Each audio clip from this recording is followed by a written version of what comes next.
மத்திய அரசால் இந்தியா முழுவதும் சிவில் உரிமைகள் பாதுகாப்பு சட்டம் 1955 மற்றும் ஆதிதிராவிடர் மற்றும் பழங்குடியினர் வன்கொடுமை தடுப்பு சட்டம் 1989 ஆகியவை நடைமுறைப்படுத்தப்பட்டு வருகிறது. இத்திட்டங்களின் மூலம் பாதிக்கப்பட்ட மக்களுக்கு நிதியுதவி மற்றும் மறுவாழ்வு வழங்க வழிவகை செய்யப்படுகிறது.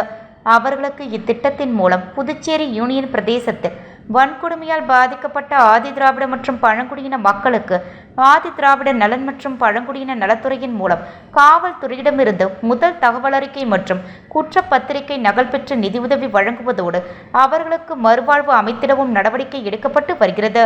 வன்கொடுமையால் நடைபெறும் குற்றங்களை இந்தியாவில் உள்ள பிற மாநிலங்களுடன் புதுச்சேரி யூனியன் பிரதேசத்தை ஒப்பிடும் பொழுது மிக மிக குறைந்த அளவிலான குற்றங்களே நடக்கின்றன.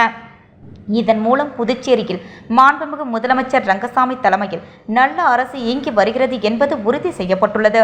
புதுச்சேரியில் ஆதிதிராவிடர் மற்றும் பழங்குடியின சட்டம் 1989 அமலாக்கத்துறை மறு ஆய்வு செய்வதற்கான மாநில அளவிலான உயர்மட்ட கண்காணிப்பு குழு கூட்டம் மாண்புமிகு முதலமைச்சர் ரங்கசாமி அவர்கள் தலைமையில் புதுச்சேரி சட்டப்பேரவையில் முதலமைச்சர் அலுவலகத்தில் இன்று நடைபெற்றது.